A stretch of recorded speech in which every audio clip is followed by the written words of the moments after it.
He's asking a question. Solomon is asking a question. Can life here under the sun, that's a key component, can life here under the sun, on this sin-filled, scarred, cursed world, can it truly give us meaning and purpose? What really and truly, lastingly satisfies our souls? That's the question. What can satisfy our souls? And it's a timeless question. That's why he says there's nothing new under the sun, because through all generations of the history of the planet, people have been trying to figure out, how can I truly be satisfied?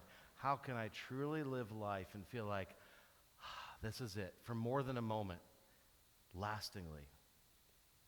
And that's where we dive back into Ecclesiastes. Before we do, take a moment and pray.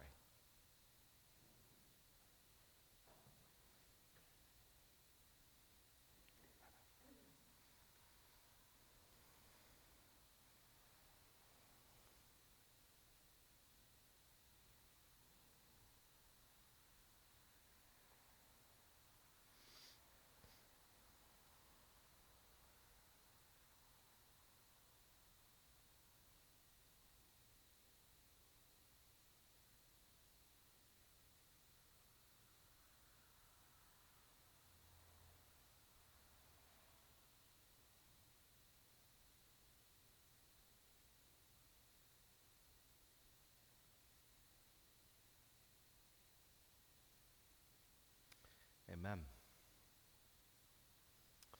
Well, last Sunday, after the service let out, some of us stayed here, and we went downstairs, and we were watching a football game. Cleveland Browns against the Jaguars. And I'll tell you, some people at the table were rooting for the Jaguars. Some people were rooting for the Browns, and so there were moments throughout the game that, sometimes, I'm watching, I'm of course rooting for the Browns, and I'm watching, and there were some times that I was like, oh, you've got to be kidding me. Why on earth would they do that? And I'm yelling at the TV. I'm just, fed up with them. And then there are other moments, I'm like, woo, yes, go, go. And vice versa for those who are rooting for the Jaguars. And so there was this play back and forth between utter frustration to elation, right? And of course, at the end of the game, who won? Who won? Oh, the Browns won. That's right, the Browns won. And so there was this, woohoo, we won, yeah, this is awesome. But then there was the question of, but what about next week? What about next week?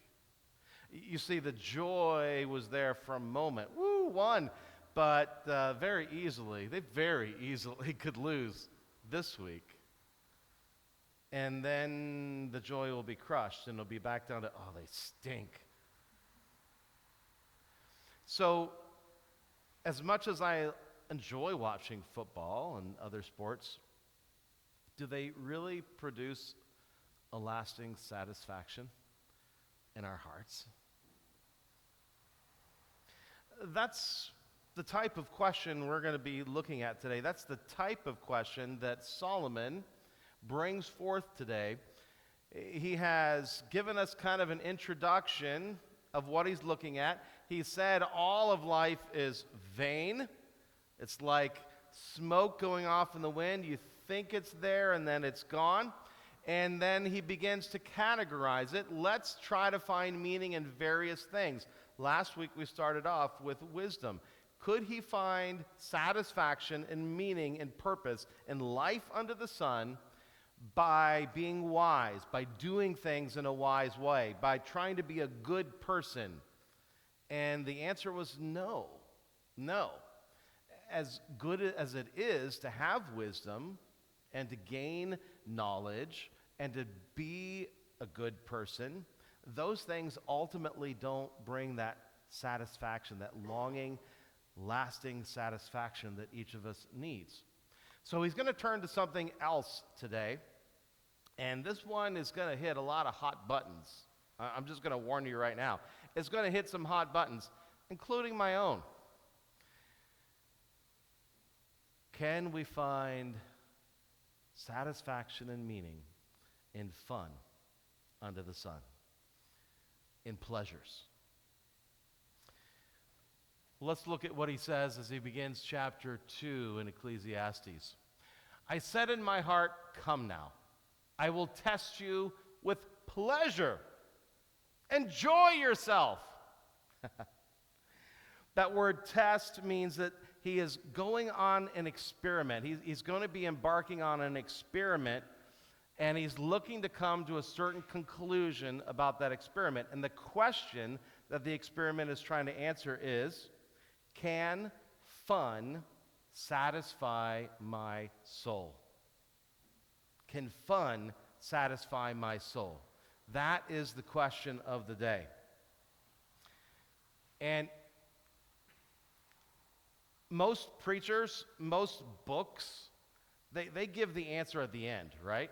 They wait till the very end to kind of come to that conclusion and kind of reach there.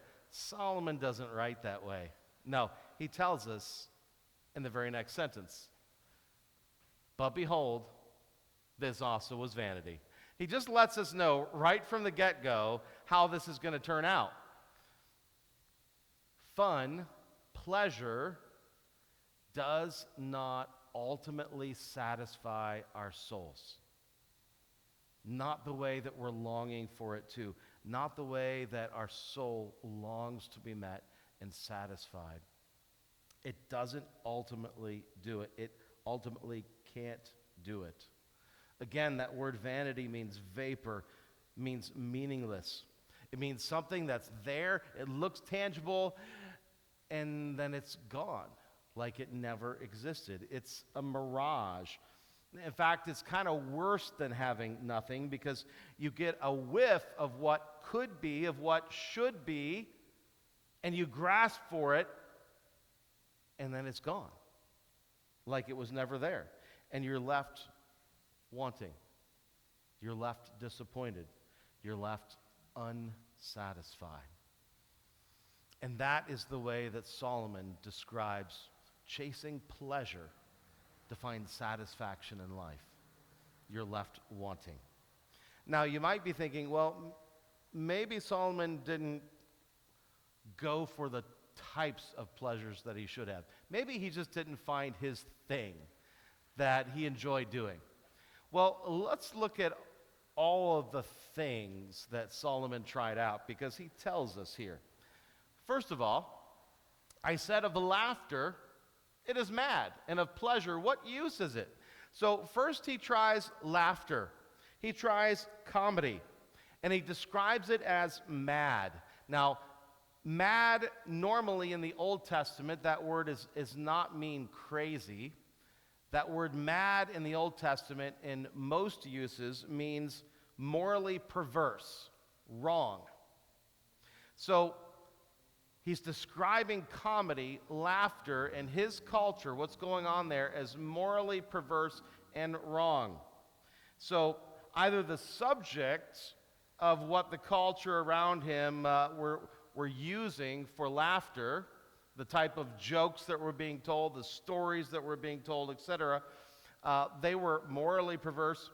Or perhaps the subjects were fine, but the way that they were making fun of or joking about certain people were completely inappropriate. And that's why he describes laughter, comedy, as mad, morally perverse. Now, there's nothing new under the sun. We look at comedy in our world today, in our culture today, and much of what we call comedy could be described as mad, morally perverse. Most jokes, if you turn on the TV and you turn on a comedy to get a good laugh, most of those comedies today are crude. They make people laugh at people at the expense of those people or categories of those people. I can't tell you how many shows I've turned on. It's like, okay, there's another show making fun of a dad, another show making fun of a dad, another show making fun of a dad. It's like, oh, great. Or religious people. They love making fun of religious people, right? They love picking on certain groups of people and say, laugh at this, laugh at these people. And Solomon today, I believe if he were flipping through the channels, he would describe what he sees as mad, morally perverse. Now, if you get upset about these jokes, if somebody is telling you, if somebody is making a joke about you, and they put you down in a joke, and you get upset about it, then here's the typical phrase of today: I was just joking. And by saying that phrase, you're supposedly supposed to not care what was said, right? It's not a big deal. You're taking it too seriously. It was just a joke. Well, as I always tell my kids and the youth group, a put down is a put down, whether it's put in the form of a joke or not. It's still wrong. And actually, that is a biblical idea. Let's look at Proverbs chapter 26 for a second. Again, this is Solomon writing in Proverbs, and he says this: like a madman who throws firebrands, arrows, and death is the man who deceives his neighbor and says, I'm only joking. That phrase that we use constantly in our culture today apparently was used thousands of years ago. There's nothing new under the sun.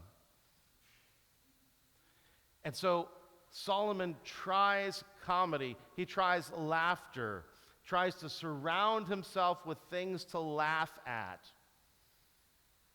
And he says it's vanity. It doesn't bring lasting satisfaction. Again, in Proverbs, he says this about laughter, he says, even in laughter the heart may ache, and the end of joy may be grief.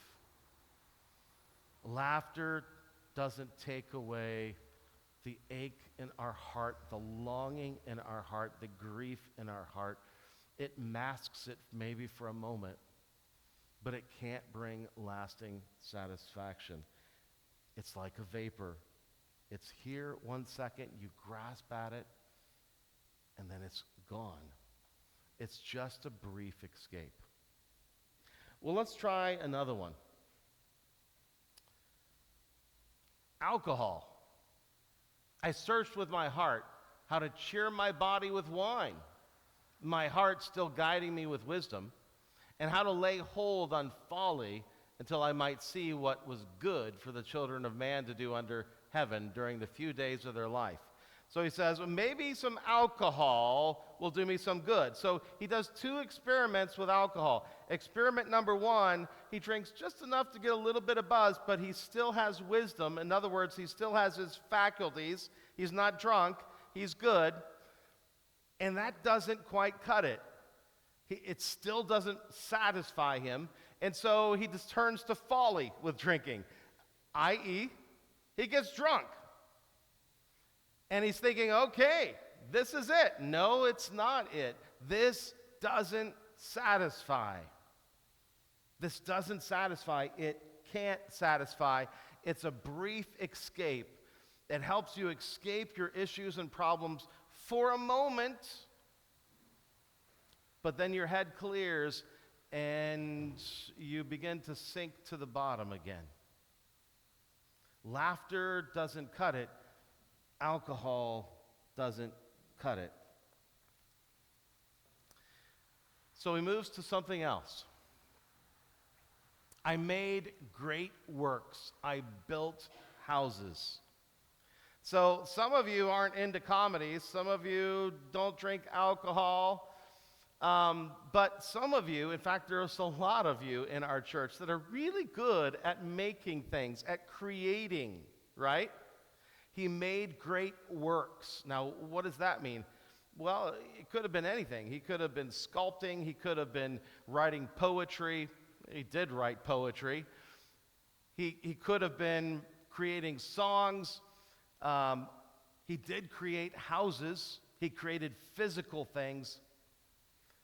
And so he tried to find meaning and purpose and satisfaction in life by creating something special, by creating something and looking at it and saying, oh, look at that thing that I made. Surely that would give me purpose and meaning in life, would satisfy my soul.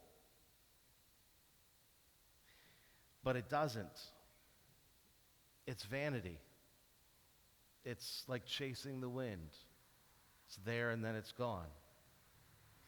Now, some of you maybe aren't the creative type, but you are the nature type. Solomon tried that too. Let's keep going. And planted vineyards for myself. I made myself gardens and parks and planted in them all kinds of fruit trees. I made myself pools from which to water the forest of growing trees. Oh, doesn't that just sound like a wonderful, beautiful picture? Wouldn't you like to see those gardens and those vineyards and those pools of water and just spend a little bit of time sitting on a bench in the midst of those? And maybe if you did, especially if you created all that and you finally got it done and you were able to sit on that bench and just sit there and look at the beauty of everything around you, maybe that would bring you meaning and satisfaction in life and make you go, oh, okay, this is what it's all about. And Solomon says, no, that doesn't do it either. That's vanity. It's like chasing the wind. Feels for a moment like I found that thing that can satisfy my soul, but it doesn't do it. It doesn't do it. Solomon had thousands and thousands of acres of land with fruit trees and vineyards and houses. Oh, come to think of it, that must be why, right? He had a lot of things to do. He had, that takes upkeep, doesn't it?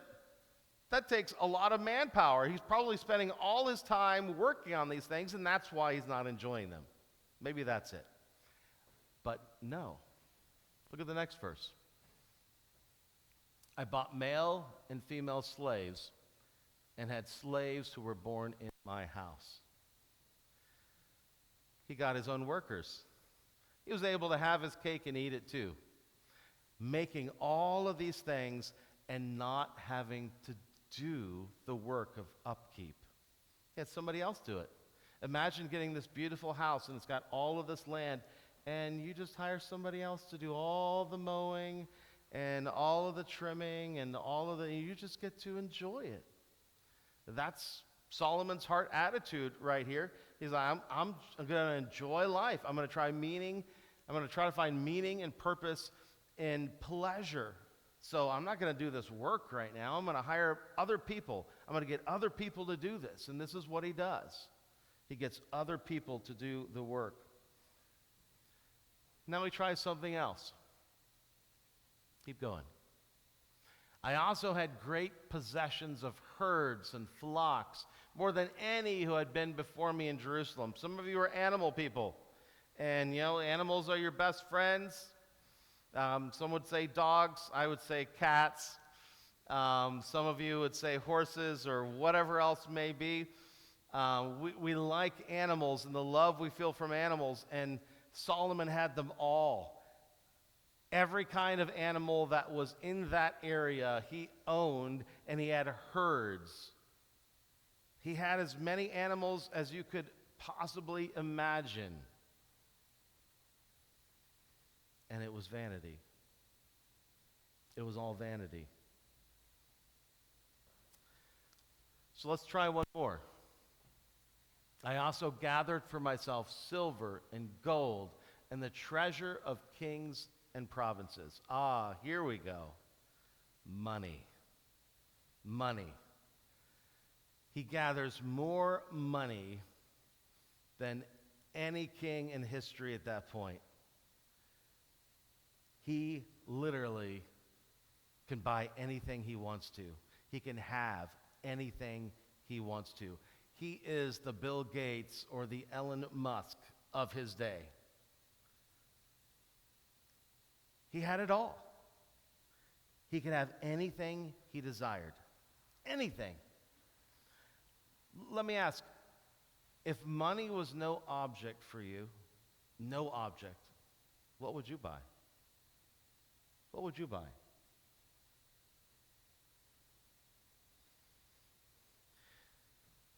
Maybe you'd buy something for yourself. Maybe you would buy something for somebody else. Maybe you'd buy a new addition to go on this church. That would be good.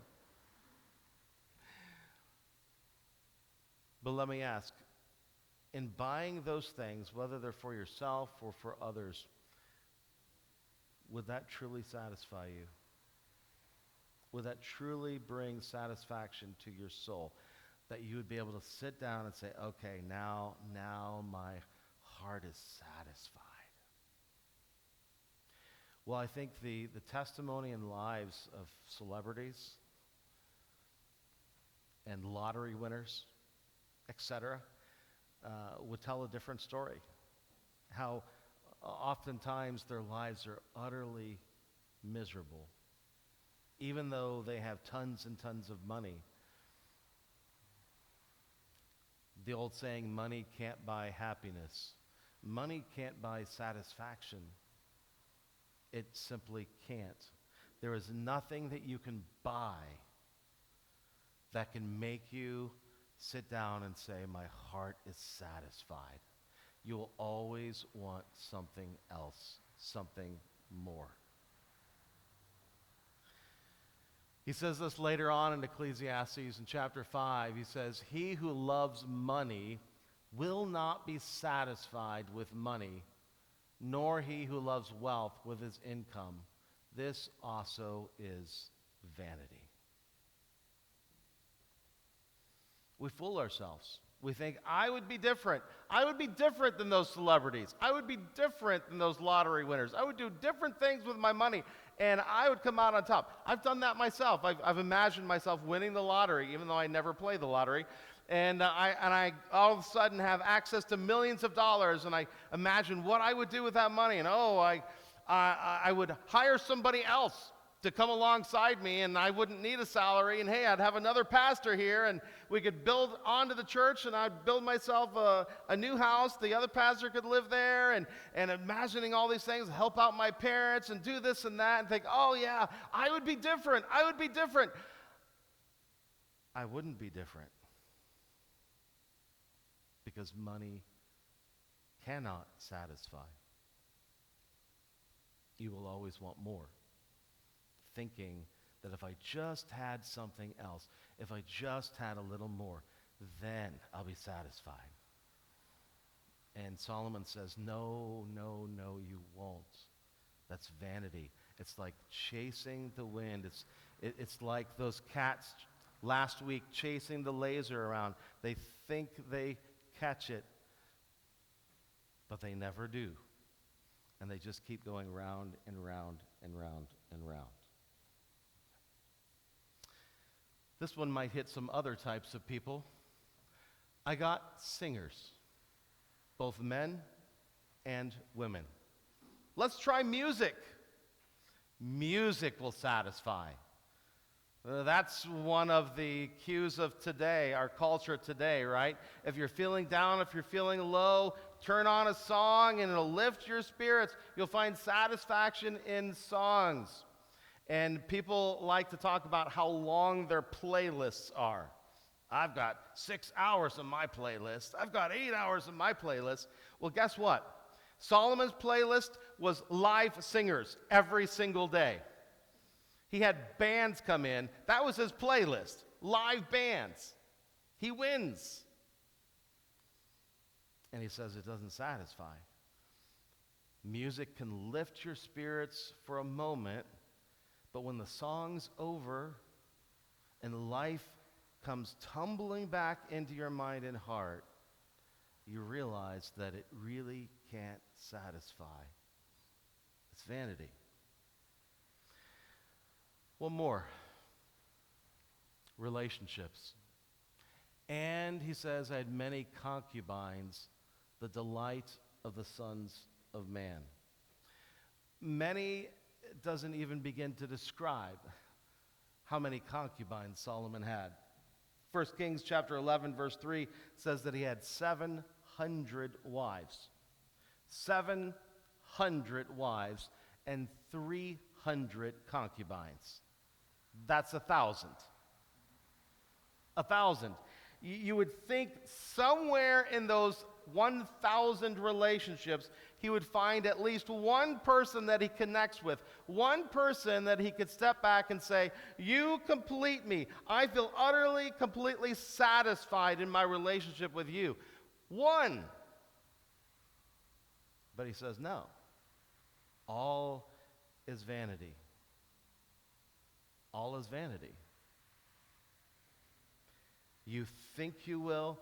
It's like chasing the wind. I'm going to chase this relationship, and I'm going to find satisfaction, and then it floats away. I'm going to chase this relationship, and this relationship, and this relationship. And Solomon says, you will not find satisfaction, not true heart, soul satisfaction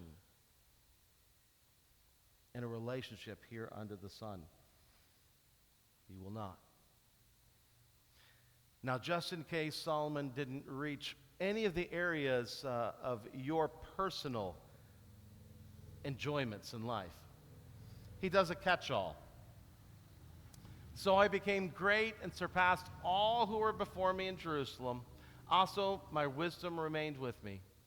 And whatever my eyes desired, I did not keep from them. I kept my heart from no pleasure, for my heart found pleasure in all my toil, and this was my reward for all my toil. So this is the catch-all. I did everything in my day that you could possibly do to have pleasure, to have fun. I did it all. Everything. And he said it was all vanity. Not a single thing he tried to find pleasure in truly satisfied his heart and his soul. Today we might add other things to that list. Video games. I walked in the mall a little while ago, and I happened to go in through that round one, and it's disconcerting walking through there, and there's so many noises going on at once. It's like giving me a headache. It's like bing, bing, boom, boom, boom, and just lights everywhere. I have a feeling if Solomon were alive today and he were to walk into round one, he'd be like, what on earth is this place? This is madness. Madness. Or maybe it's sports, watching sports, or playing sports. Or maybe it's shopping. That is your form of entertainment. That is your drug of choice to make you feel better and bring satisfaction. Or maybe it's sitting down and watching a good movie or a TV show. Or maybe it's going to the shooting range and shooting some guns. Or maybe it's food. Yesterday, man, I worked hard. I was tired, bone tired. And we got to the end of the night. It was, 9 o'clock? And she was like, what do you want for dinner? I hadn't eaten all day. What do you want for dinner? You want this? You want this? No, Wendy's. And I'm getting a Frosty. And it tasted good. But it didn't satisfy. After it was over, my stomach said, that did not satisfy. That did not feel good.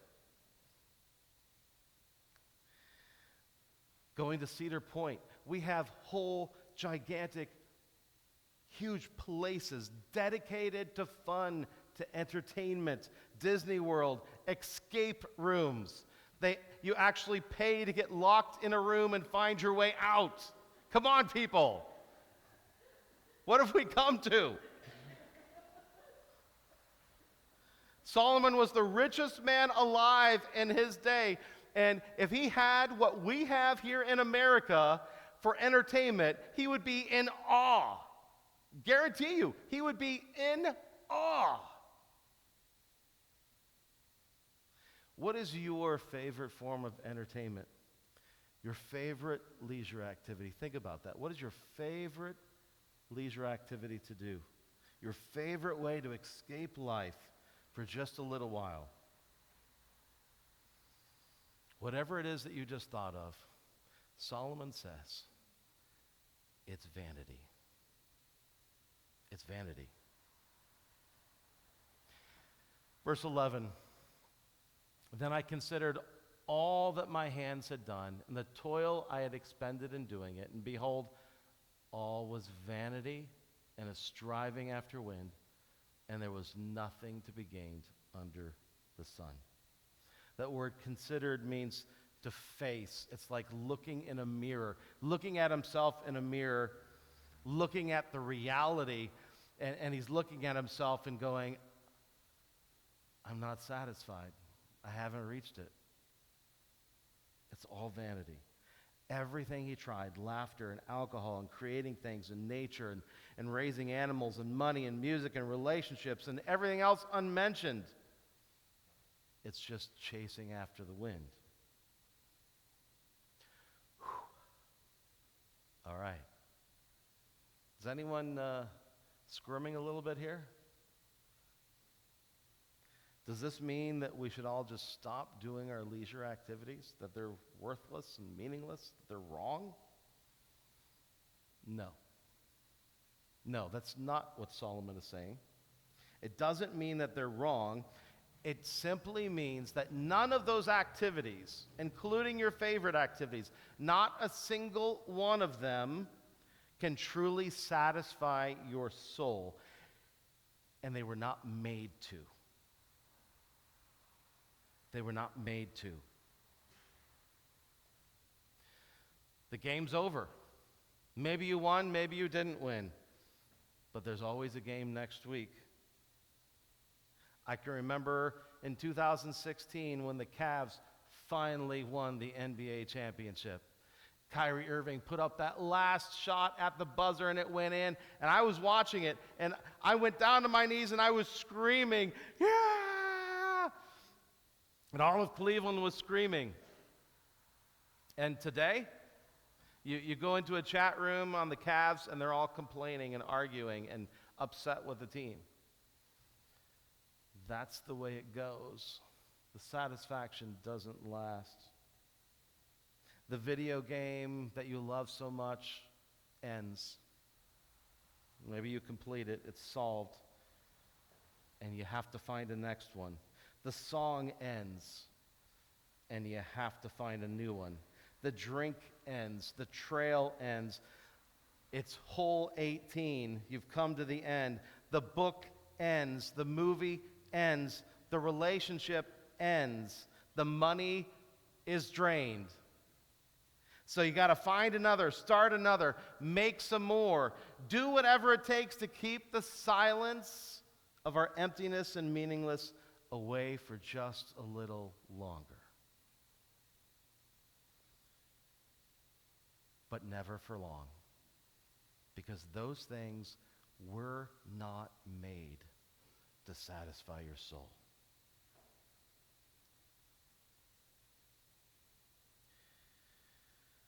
I want to read a quote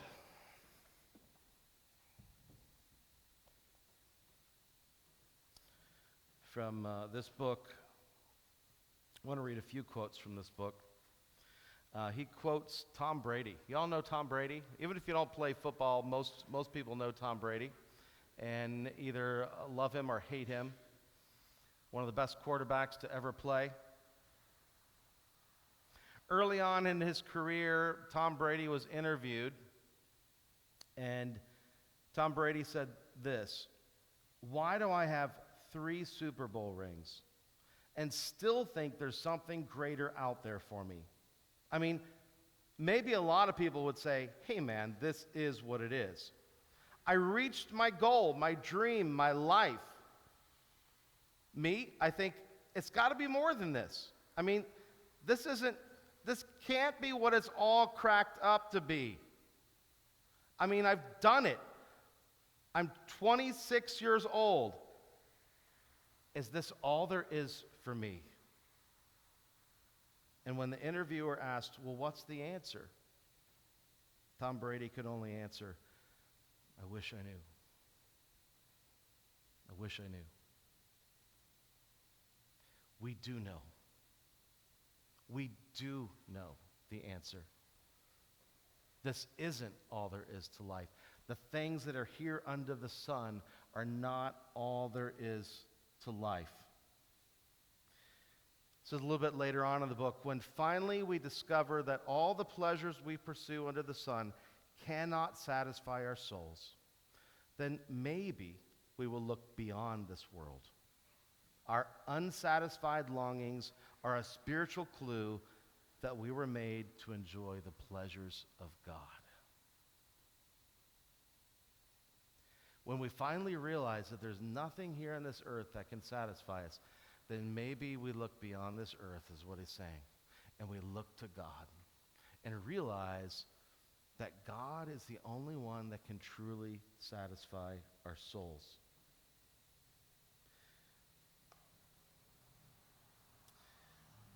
John 10:10, I think I have it up here. The thief comes only to steal and kill and destroy. I came that they may have life and have it abundantly. Jesus came so that we might have life and have it abundantly. In some translations, that's translated that my life might be full and meaningful.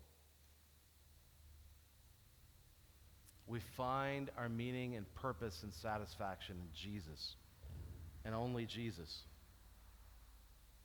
It's kind of like going to a shoe store, and you walk into the shoe store, and you go up to the counter, and you ask for medicine that you need to stay alive. Well, what's going to happen? The salesperson is going to say, we don't have that here. What are you talking about? This is a shoe store. We don't have that here. They don't have medicine. That doesn't mean that the shoe store is a bad store. They're a good store. They're good for what they are. They provide shoes. They just can't give you the medicine that you need for your life. And the things down here on earth, the pleasures that we have, Solomon's not saying that they're bad. He's just saying that they're not good. In fact, they're impossible for what we want them to be for, to satisfy our soul. They're completely inadequate for that. We can't use them for that. We need to stop trying to use them for that. So how should we view leisure activities? I think two ways. Number one, we view our leisure activities as gifts that God has given us to enjoy in Him, realizing that they don't satisfy our soul, but they're gifts that God gives us to enjoy here on this earth. And number two, they're gifts to enjoy with God as we allow Him to satisfy us. 1 Corinthians 10:31, so whether you eat or drink or whatever you do, do it all to the glory of God. Paul lists some pleasures up there, just like Solomon. Whether you eat or drink, he's talking about pleasures there. Whether you eat or drink or play video games or go dancing or listen to music or whatever it is, do it all for the glory of God. Don't do it for your glory. It's interesting to look at the 11 verses that we walked through in Ecclesiastes chapter 2. In those 11 verses, Solomon uses a personal pronoun, I, me, or myself, 39 times in 11 verses. 39 times. I built these houses for myself. He did these things for himself. He was trying to find pleasure in these things under the sun without God. And could these things satisfy to bring him pleasure? And the answer was no. Because when we try to cut out God from the activities that we do under the sun, there will be no meaning and no real pleasure and no satisfaction. We not only have to include God into our things, but do them for His glory, that He would be glorified. I want to read one more quote from this book. This quote just really struck me. I've been thinking about it all week. He says, "Pleasure is only safe when God is there." Think about that. Pleasure is only safe for us when God is there. This never happens when we take pleasure for ourselves or make it our main passion in life.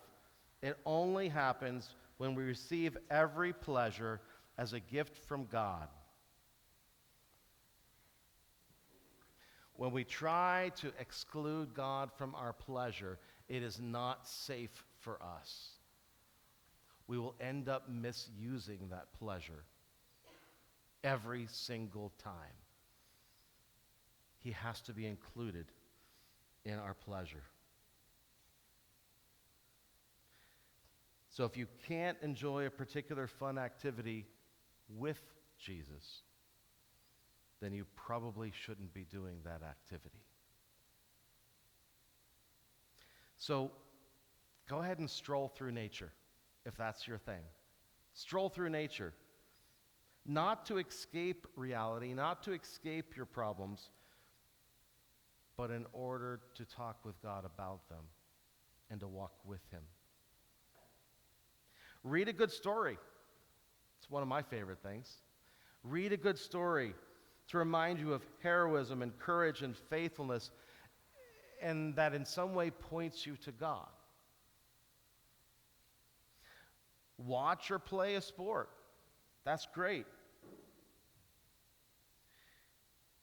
And realize through the ups and downs, the winnings and the losings, that God's on your side. And that a sports team losing isn't the most important thing in life. Speaking to myself here. Earn money, but use it for God's purposes. Enjoy food and drink, but do it in the presence of God. Listen to music that thrills your heart, but do it for the right reasons. And make sure it points to worship of God. Build and create, but bring God into the creative process to glorify Him and help others. Enjoy friendships, and it's okay if you're not married and you want to be married. That's okay, but only if that relationship points you to Jesus and helps you to grow and isn't used as a substitute for Jesus. And by all means, laugh. But laugh at the right things for the right reasons. And realize that true joy always points to Jesus. So, to sum up, enjoy the gifts, the pleasures that God gives us here under the sun. But don't confuse the gift with the giver of the gift. Because if you do, God will take away that gift in His mercy. Because He wants you to know that only He can satisfy your soul. Only He can satisfy your soul. Putting this message together this week, and the weight of this message, it's almost unbearable. Because we are a culture that just seeks pleasure. We want to feel good. And I'm right there with the rest of the culture. And again, it's not wrong to enjoy pleasures here under the sun, but far too often we try to enjoy them without God. and as a substitute for God. And church family, we can't do that. We can't, because he's the only one that can satisfy. But here's the good news. When you turn to him and run to him, he will satisfy your heart. He will satisfy your soul. And then you will find, ironically, real enjoyment in the gifts that he gives down here. So a few thoughts to consider. What's your favorite way to relax? Do you depend on that activity to give you rest, satisfaction, or renewal? Or do you go to Jesus? Do you invite Jesus into your favorite activity? Why or why not? And what could it look like this week for you to come to Jesus and allow him to satisfy you? I pray that you especially ask that last question every day this week, and that you allow the God of the universe to satisfy your soul. Would you pray with me? Father,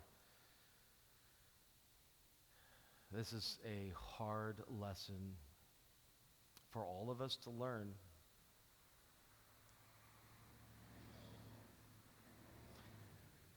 Thank you that you do satisfy our soul. You didn't leave us here under the sun to just be miserable. But Jesus came to this earth, came and lived under the sun to be our Savior and to help us to have eyes to look up and find our satisfaction and our salvation in you. Lord, would you help each of us to do that this week? We trust you with that in Jesus' name. Amen.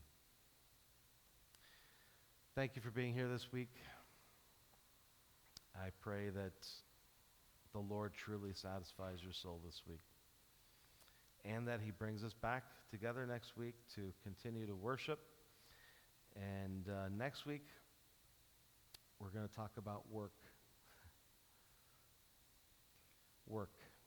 Can we truly find satisfaction in what we do? So come back next week. You are dismissed.